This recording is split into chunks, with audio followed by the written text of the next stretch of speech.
Good morning guys, welcome back to my channel. My name is Mimi if you're new here, and if you're returning, thank you so much. This morning is Saturday and I already got my video up. I did a bunch of emails that I had to do with some clients, and now I'm headed out to go to the mall to check out the eyeglass place that I told you guys I wanted to go to, Warby Parker, and also just to get some exercise. So I'm wearing my workout clothes. It's a little chilly, but it's sunny and it's beautiful, so we're just gonna enjoy the day. So let's go. I have the essentials, sparkling water for exercise.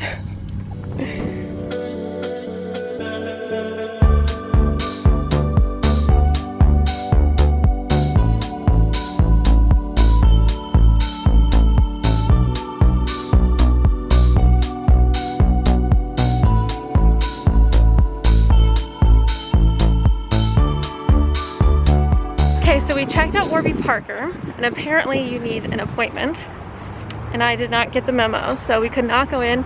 But Zara was having a huge sale on stuff, and I got like 5 or 6 things. Super cute, really heavy. So I'll show you guys when I get home, but we're gonna go meet my dad for lunch. I'm gonna get some falafel and pita. It's gonna be bomb. There it is, in all of its glory. Did my eyebrows for nothing because I thought I was gonna try on glasses. So I was like, I need eyebrows, try on glasses. I'm crying from that thing. That I thought it was so funny. Well, my dad's meeting us here for lunch. And I said 1:30. We got here at 1:25, and he didn't believe that we would actually be here at 1:30, so he didn't leave yet. This is what I get for being on time for people. It's called reputation. They doubt me. It's reputation. I am always on time. Or early. Ask Shelly. Oh, I didn't even tell you guys our plan yet. So I fly back to Portland next Wednesday or Thursday. Whenever the 4th of February is. And I'm flying back to Portland, and then the next day we're driving up to Seattle with his family to visit his brother and his brother's girlfriend, because they just got an apartment up there and we haven't visited yet. And I've only been to Seattle for 2 hours in my whole life, so we're gonna go do that. I know things like won't be open, but it'll still be beautiful just to like be there and see it. And then the following weekend is Valentine's Day, and Shelly booked us a surprise romantic cabin house thing on the coast, on the Oregon coast, because I've never been and he knows that I've been wanting to go. But the funny part is there's like 7 rooms. There's 7 rooms. It's not like an extravagant place. It's like a good price, but there's 7 rooms. So it'll be fun. It'll be really, really, really cold and probably terrible weather and maybe snowing, but it'll be fun. We'll just watch movies all weekend and chill. So that's the plan. So I only have like less than a week left in San Diego, and I'm just hoping that everything that I've ordered for the house will be here by then. Where the F is Dad? Actually, what's kind of funny, so I have a friend who is living in Greece right now, and she's actually marrying a Greek guy in September. Super exciting. But when she was visiting me like last year sometime, she was like, do you ever eat Greek food? And I was like, yeah, I freaking love Greek food, like hummus and pita and baklava. Like I was just naming all like the, I guess like stereotypical Greek food here that I thought was Greek, and she's like, oh, we don't eat any of that there, like that's not real Greek food. I was like, oh, okay. So I'm curious if any of you guys are from Greece, or you're Greek, or I don't know, you like Greek food, let me know. I want to know who's right. I mean, maybe the part of Greece that she's living in is like that. I don't think she's lying to me, but there's no way that hummus is not Greek, and falafel and pita. All right, anyways, oh, I see him. I'm gonna go get in line. I see you're doubting my punctuality. Yeah. I am always on time. Right.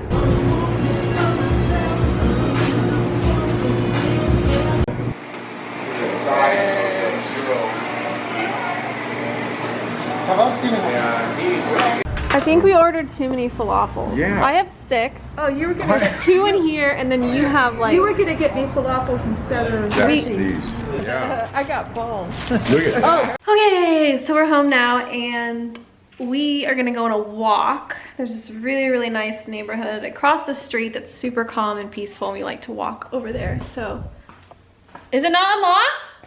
The loop I want to do is like 3.5, so I hope we can do that. I don't know why we wouldn't. Anyways, so when we get back, I'm gonna show you guys what I got from Zara in my big Zara bag here. Super excited. So let's go. Good morning, guys. It is Sunday now, and I am about to head over to my friend's house for some pancakes, and I just haven't seen her in a really long time. So we're having her dad's world famous pancakes that are so good, and he's been making them for us like our whole lives. So I'm really excited for that. And I'm gonna see her little baby who's gonna be my flower girl in my wedding. So it's always good to see her. She's like the most adorable child you'll ever see in your entire life. And obviously her husband, and he's about to leave to go to the Coast Guard. So yeah, just an exciting day, and it's really beautiful and sunny outside. So couldn't ask for a better Sunday. But I wanted to show you guys what I got from Zara because I didn't show you yesterday. I was so tired when I got back, and I was working on some more design stuff. So I didn't get around to it, but I'll show you now. And I'm actually headed back to Zara right now with my friend because I have to return the pants because they're too big. You can't try stuff on in store, obviously, because of COVID. So you just kind of have to like try your best and hope that it fits. And all the tops fit beautifully. They're really, really cute, but the pants are too big. So this is the first thing I got, and kind of gonna be hard to see on camera, but it's like a really cute knitted bodysuit, really comfortable with these cute little cups at the top, and then obviously it comes down into a bodysuit with just these cute little straps, kind of a low back, really cute. Got that for $9.99, such a good deal. And then I got this bodysuit. Again, I don't know how good black is gonna pick up on camera, but really cool. It has structured shoulders. It's really flattering. It has this really deep V, and then this kind of like ruching around the waist. Really flattering. Super cute on. I already tried all these things on yesterday when I got back. This is a kind of like a cropped top. Really cute and silky with like puffy sleeves. That's the back, actually. This is the front. So adorable. And this one was $7.99. This last one I forgot to show you. Look at that, $9.99, such a good deal. And then this one, this is probably my favorite just because of the color. It's a bodysuit, again, go figure. And it's just such a beautiful color. It has this high neck with these kind of structured sleeves again, and it's loose up here, and then it gets tight right around your stomach, like waist area, and then you can tuck it in. Again, it's the bodysuit, and the back is really cute. It's open with a little button. So adorable. And I really wanted to get tops because I have a lot of coats and a lot of pants, but I honestly don't have many tops. I'm just really bad at buying them. So kind of went ham yesterday, and I got all these really good deal. And then I also got 2 pairs of pants that are too big. So hopefully I can find them in the right size today. And if not, maybe I'll get something else. It's just, the sale is so good. I just cannot resist. So I'm headed out. It's about 9:15 right now. So we're gonna go have pancakes and then go to Zara. And today I'm going to do some design work with you guys. I want to show you how I do some different space planning options for clients and how I present them. And I also want to just get your feedback because I think it's really cool to get different people's opinions and ideas that I might not have thought of myself. So stay tuned. I know this might be kind of boring for some of you. It's just like my normal day-to-day life, but it is a Sunday, it is the weekend, so I'm not trying to work that much, but I do have some stuff that I want to get done, so we'll do that when I get back. I also have a Poshmark sale that I have to go drop off at the post office. I sold this big winter coat that I had in college that I just haven't worn in like 5 years, so that feels really good, cleaning out my closet and getting stuff done. I look like a hot mess.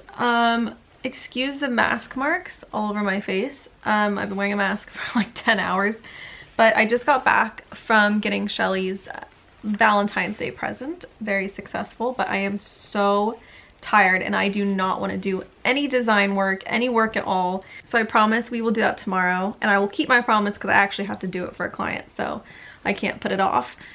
But I thought of a good idea for tonight. I think I'm gonna make my healthy brownies with you guys. In the last video, I showed my recipe binder, and a lot of people were saying that they were, not a lot of people, a couple people were saying that they were interested in seeing some of the recipes and having me like make them with you guys in the videos. So I'm gonna make this tonight because my dad loves them. It's a recipe that we got from a friend like a long time ago, but they're just really healthy. They have like walnuts and dates and just really good things, and you don't bake them actually, you just put them like in the fridge. I don't know how it works, but they're like weirdly addicting and delicious. I got the ingredients last night, so we're gonna make that in the kitchen right now. I'll do it on camera, and then I'm gonna relax for the rest of the night and just not move because that sounds so delightful. Also, how cute are these pillows? We got them from West Elm for the guest room, but I actually like them better for my room, so I stole them. Sorry, Mom. Okay, I will go set up the food processor and then we can get started. Okay, we're actually doing this. Welcome to Mimi's kitchen. We're gonna make some healthy brownies, which is basically Shelly's worst nightmare, but he won't be eating them, so that's okay. If you guys didn't see my last video, I made a recipe binder where I typed all my recipes up on the same template, and I put them in beautiful sheet protectors and dividers, and it's gorgeous. So let me get my recipe out. So these are chocolate walnut brownies. I need to give it a more unique name than that. Here's just a little sneak peek. The ingredients you're gonna need are 4.5 cups of walnuts, 3/4 cup pitted and chopped dates. I just have some in this jar right here. Make sure they're pitted because you're gonna be grinding them up. You're also gonna need 3/4 cup of cocoa powder, just the regular cocoa powder, not dark. It would be good with dark, but I haven't tried it, so don't know if I can recommend that yet. You also need 1/4 cup of Rapadura sugar. That's kind of hard to find. You can usually find them at like health food stores, but I wasn't at a health food store, so I got coconut sugar instead. I Googled it, and this is like the closest substitute. So Rapadura sugar if you can find it, or coconut sugar. 2 teaspoons of vanilla extract. Just have this organic Madagascar. And maple syrup. You're gonna need 2 to 3 tablespoons of maple syrup, and this depends on the moisture in the dates. So it might vary between 2 and 3 tablespoons. And then 1/2 teaspoon of Himalayan salt. You can probably use regular salt, but this is just the one that they recommend, and it's healthier, and it tastes good, so I'm using this guy. All right, all you're really gonna need is a food processor. I just have this KitchenAid one that was already on the counter conveniently. Step 1, 4 cups of walnuts. Oh shoot, I didn't put the blade on. No! Ricky move. Oh my god, I had just enough. Okay, so that's 4 cups. I'm gonna grind these up until they're the consistency of meal.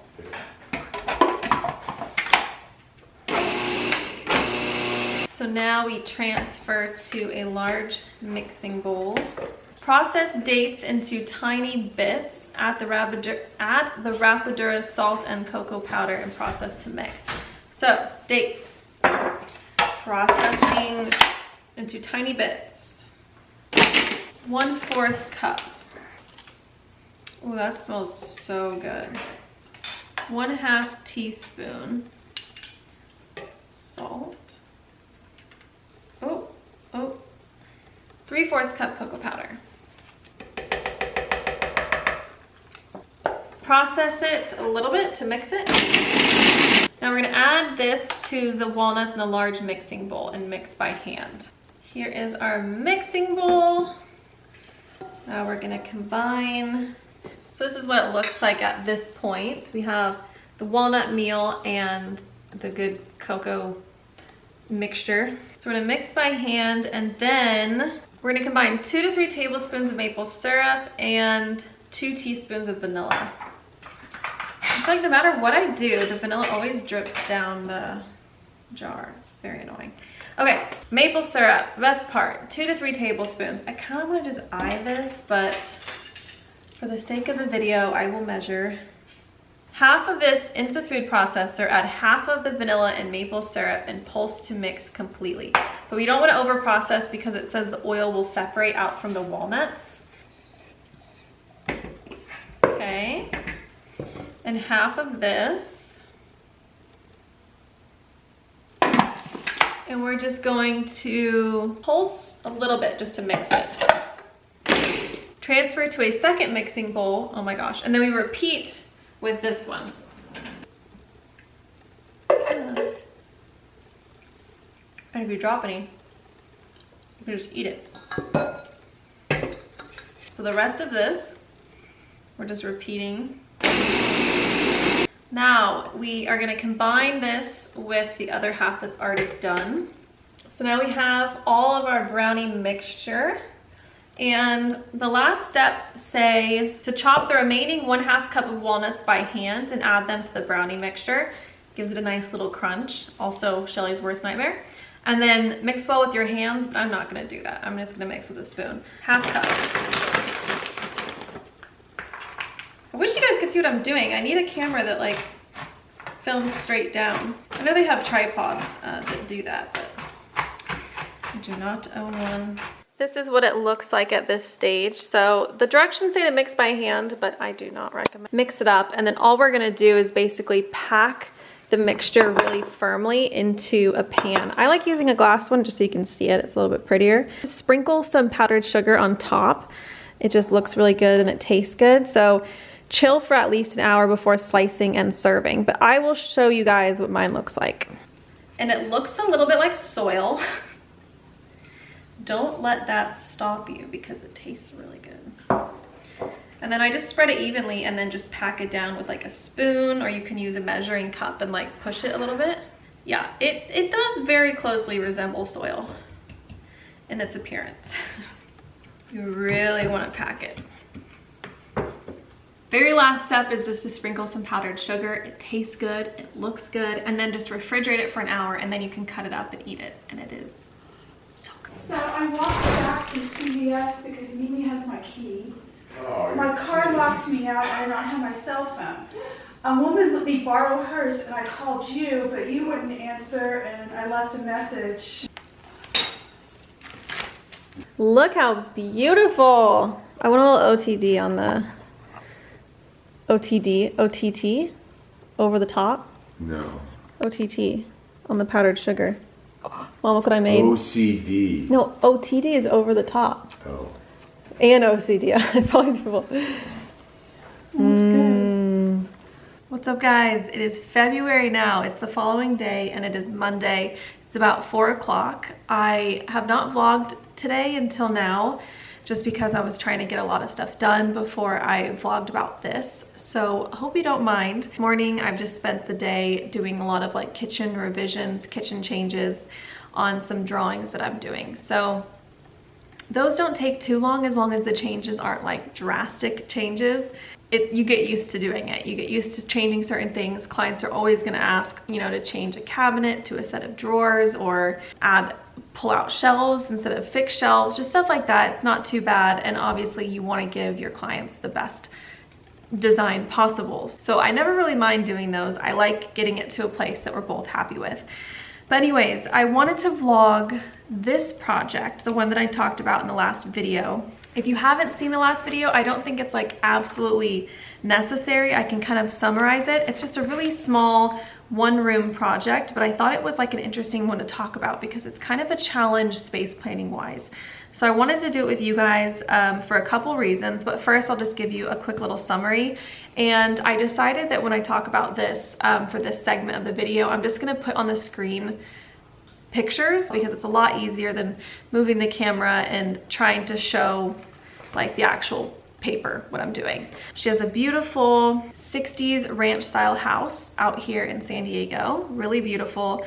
The way that she's decorated her house is pretty in keeping with the style and the history and the character of the house. So I really appreciate that. And she has this guest room. It's actually a guest suite, but we're not focusing on the bathroom. We're just focusing on the bedroom.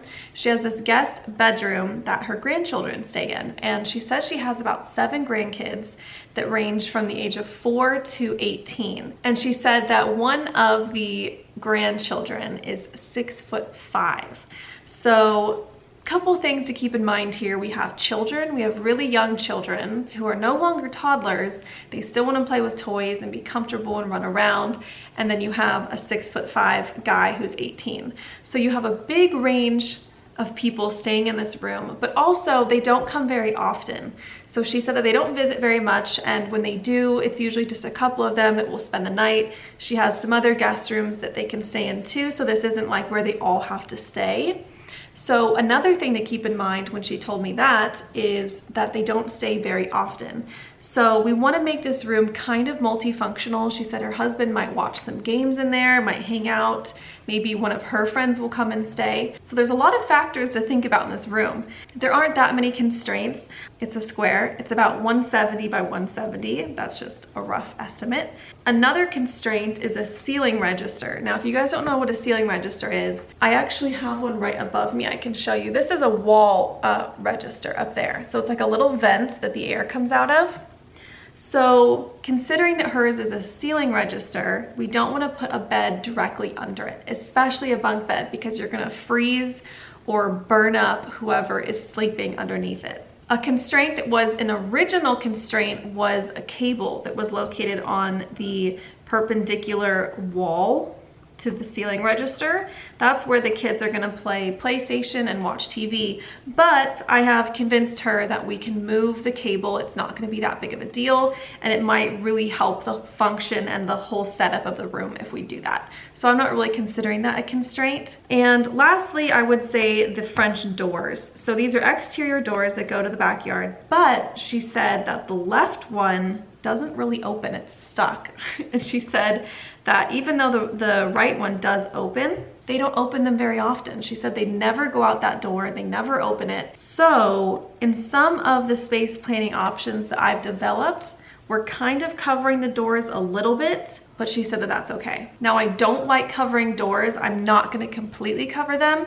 And if I do cover them, it's gonna be with something that you can easily move out of the way if you do wanna get out that door. As you guys can see, next to the French doors, we have 2 side lights. Now, if you don't know what a side light is, it is basically a big panel. It could be a single light, it could be a triple light, it could have 3 window panes in it. It's basically a light that's next to a door. So it's stationary, it's fixed, it's not gonna move. I don't like covering those either, but if we have to cover it a little bit, I don't think it's a big deal. Another thing that could be a constraint if we were to do bunk beds is this ceiling height. So you guys can see right in the middle, it says ceiling height is 96.5 inches above finished floor. That's not a short ceiling. I wouldn't consider that a short ceiling, 8 feet. But if you are doing bunk beds and some of the kids are over 6 feet, one of them is 6'5", that I would consider that a constraint, and I would consider that a short ceiling for what we want to do. I'm going to quickly show you guys the before of this room in case you missed the last video. It's just a couple seconds. As you can see right when you walk in, there's kind of a big area right when you walk in, like a little foyer that leads to the bathroom. And then you have the guest room. There's 2 twin beds right now in opposite corners, a big bookshelf of family photos. So that's how the room is right now. There's a bunch of toys, but she said the kids are outgrowing that, so we're not going to really focus on toys. Now, the reason for today's video. So in the last video, I showed you guys my initial thoughts for the space plan. Now, when I am doing an initial space plan, I know for a fact that it's going to change. So I don't get stuck or hung up on, my original plan. I am totally open to new ideas. And usually when I talk to the client a couple more times or have more meetings, I get new ideas from them, they change their mind about certain things, and that ended up happening. So I'll tell you guys what we're trying to include in this room, what we 100% need to have, and then what is kind of optional. She wants 2 beds, and she wants them to be fulls. So if you guys don't know full, it's also called a double. It's just a little bit smaller than a queen and bigger than a twin. So she wants 2 of those. She said dresser is optional, desk is optional, but we need to have a TV and we need to have somewhere for them to sit and play their game. That seems very simple, and you would think that that would be very straightforward, but this is a square room with an 8-foot ceiling. It is so much harder than I imagined. So I wanted to get you guys involved. I wanted to see if you guys have any better ideas, any suggestions, anything that I might have missed, because I'm not perfect. I'm not saying this is the only way it should be done, the perfect way. I have a feeling that one of you guys will think of something that I have not. So I developed my shell, just the outside floor plan of the room with the dimensions, in the last video. If you guys missed that, go ahead and watch it. I'll link it in the description. What I do for space planning is I just make a bunch of copies of that floor plan in CAD. So I have a bunch of different ones that I'm working on, different space plans that I can start developing. Then I draw a couple different rug sizes that I think I might use in the room.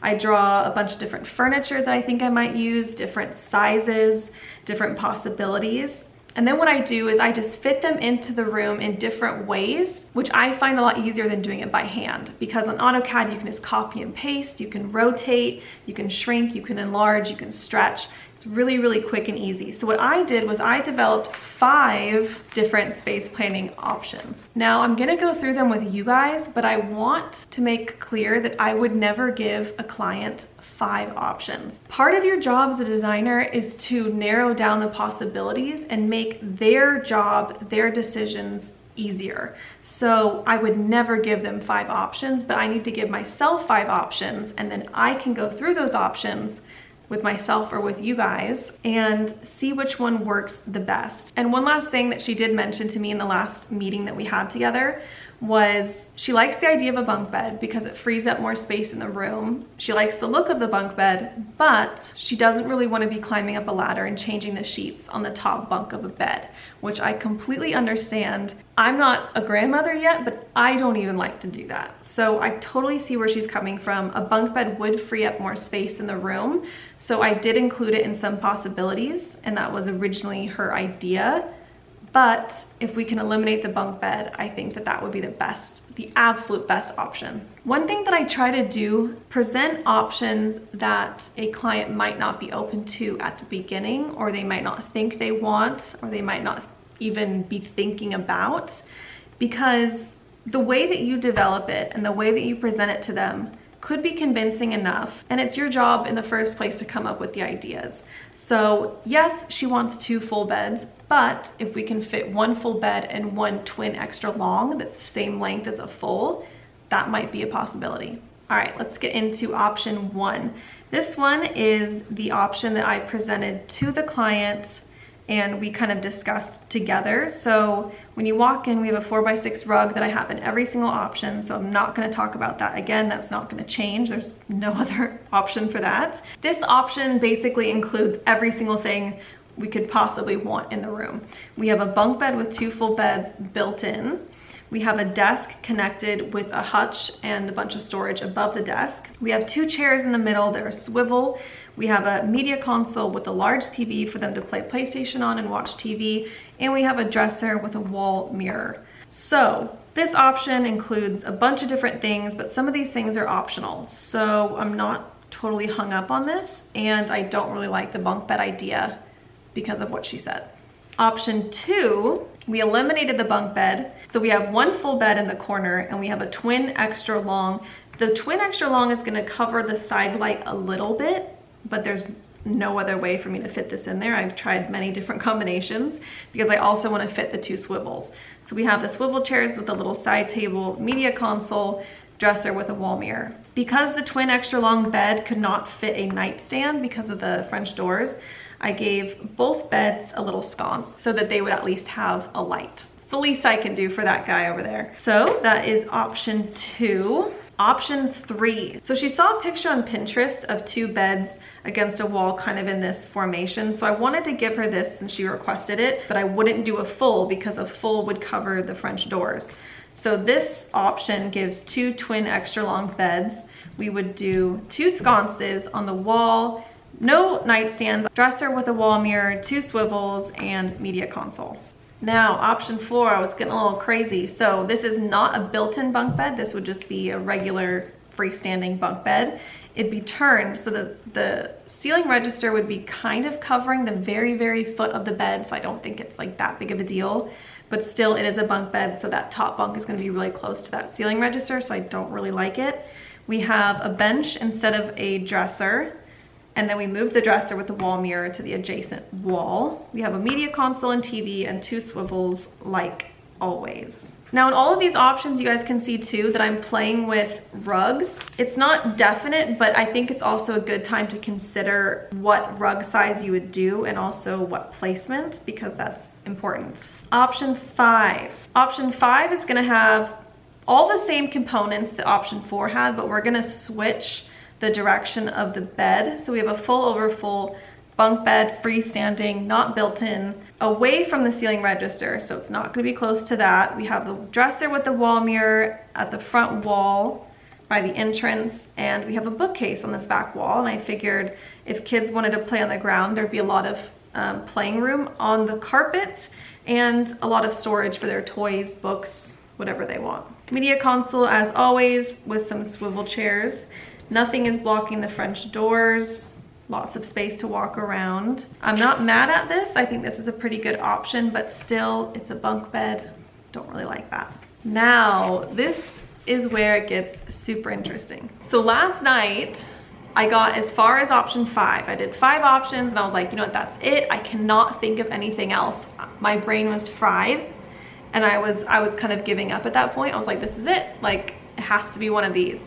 But then we thought of the sleeper sofa. A fold-out sofa, obviously I don't think it's the most practical if your guests are gonna stay frequently, but because she said they don't visit very often, why not? I don't know why I didn't think of it before. But anyways, what I did was I looked back at the options that I previously made and I said, okay, which one of these options could we fit a full bed and a sleeper sofa? So I took option 2 and I turned that into option 6 with a sleeper sofa. So whenever I'm drawing in a piece of furniture into a space plan like this, I'm not speccing an actual piece for the room. So I'm not picking out a couch necessarily that has to be the one for the room. I just have to choose one that I think would roughly be similar to something that we might choose in the future, just to get some dimensions. So I went on to Pottery Barn and I found the Cameron sleeper sofa, and it comes in 2 different sizes. You have a full and you also have a queen. So I looked at the dimensions and I thought, you know what, we don't need the queen, we just need 2 fulls in this room. So I went with the full, and that sofa is 70 inches wide by 40 inches deep. I don't need the height at this point. I'm not doing elevations yet. I'm just doing floor plans. So I got 70 inches wide, 40 inches deep, and then when it's open, it's 82 inches deep. So I took these dimensions, I drew a sofa, roughly that looks like the Cameron sofa, and I put it into option 2. And now this is option 6. The way I have it drawn, I'm gonna have both beds share an end table because there's not room for 2. I'm gonna give them a sconce just because it'll free up some space on the table if there's not a table lamp. And then I also wanted to draw with hidden lines, and whenever I do hidden lines, I do a dashed line. So I drew hidden lines to show how big the sofa would be when the bed folds out, just to make sure that nothing's gonna be blocking it.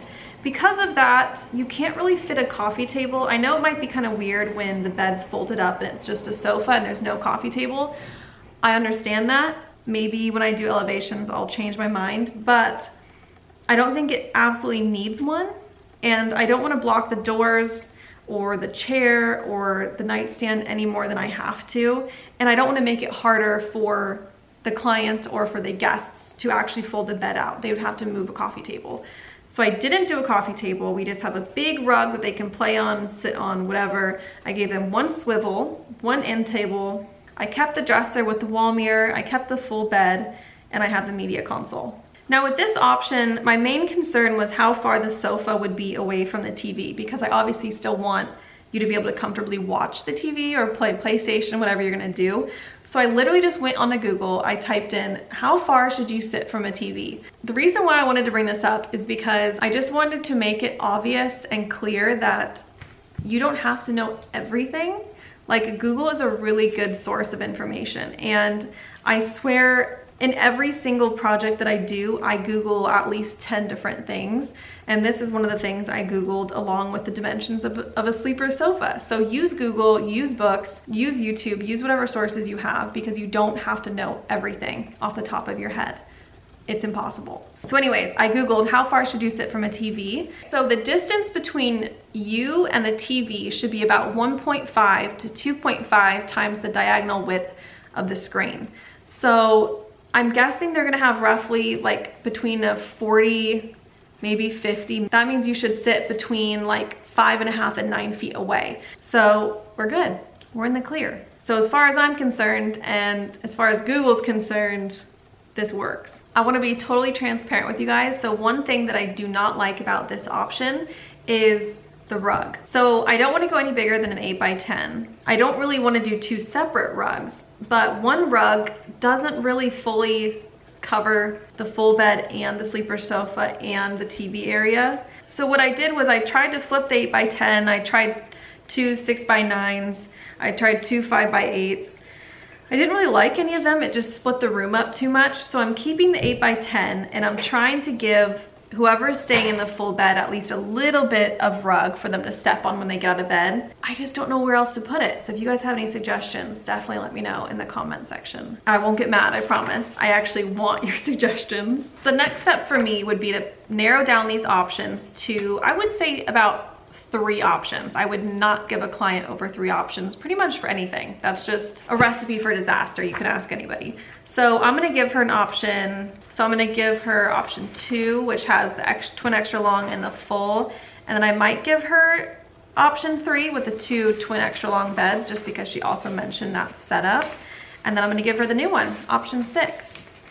So 2, 3, and 6 are the winners for me. I would love to know which ones you guys think are the best. Now you guys might be looking at these plans and you might think that they are not the prettiest to look at, and I completely agree with you. That's one thing I wanted to talk about in this video, but it's actually getting kind of long, so I might address this in the next vlog that I'll just start tomorrow for you guys. The main reason why I put dimensions on all of the furniture items and rugs and everything that I can is mainly for myself. It's not really for the client. They're not going to be too concerned with that. I think that that's really important in a kitchen, but when it's something like this, I don't think they really need to know the size of the dresser or the size of the media console. They can see it, they can trust you, but the reason why I do it is for myself, because when I'm looking in AutoCAD at all my different options, or even just at one option, I don't want to have to go back and measure an item every single time. I want to know what size it is. So I do that just to cut corners and just to make it easier for myself in the future when I'm looking at it, especially like right now when I'm analyzing plans. That being said, when I do present options to a client, I don't like to have too much information. That's something that you learn in school, that you can learn in a bunch of textbooks and stuff. You don't want to overload the client with information. The decisions they're making are hard enough, and it's just sensory overload. So what I'm probably gonna do when I present it to my client is I'm gonna take away the dimensions, just give her the picture, just give her the visual, just try to simplify it, and hopefully that will make her decisions a lot easier and just make it more simple, if that makes sense. So simplifying and just kind of cleaning up is gonna be my next step. Then I'll present the options to the client and see which one she wants to go for. Simple as that. It's really not simple at all, as you guys can see. You would, honestly, you would think that just one bedroom would be like, 5-10 minutes, super easy. No, I've literally been staring at this for hours. I've been trying every possible thing out there, but I swear you guys are still gonna think of something that I haven't. I really enjoyed walking you guys through that and giving you a glimpse into one of my projects. I think because this is just a 1-room project, it is easier for me to talk about in depth and just bring you along the entire process. And let me know if you guys enjoyed it, because I don't want to keep talking about it if it's boring you guys. So let me know what you think. It would be amazing and very helpful. I have already been talking for an hour. This is incredible. I'm so sick of hearing myself. I'm sorry if I talked too much and you guys are sick of me too. I would not blame you at all at this point. But I am gonna go to my grandma's house and pick up some jewelry, because she called me today out of the blue and said that she wanted to give me some things. So that was incredibly nice of her, and just a bummer that I can't actually see her. She's just gonna, you know, leave it outside the door because of COVID, but she's getting her vaccine this week. So one step closer to seeing her again. I cannot believe it's actually been a full year since I have seen my grandma in person. Like, you know, closer than like a driveway away. It's just so sad. How gorgeous is this necklace too?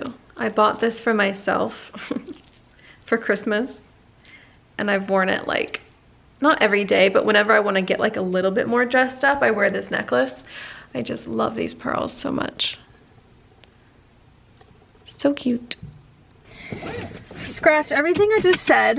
I don't have time to go to my grandma's house because I'm making dinner for my family, so I'm gonna do that tomorrow. And I think I'm gonna end this here because this is just way too long. So thank you guys so much for watching. Please give it 2 thumbs up, at least 1 thumbs up, and subscribe if you're not already, and I will see you in the next one. And please don't forget, if you have any ideas, suggestions for the design, to leave them in the comments because I would really appreciate that. All right, I'll see you in the next one. Bye.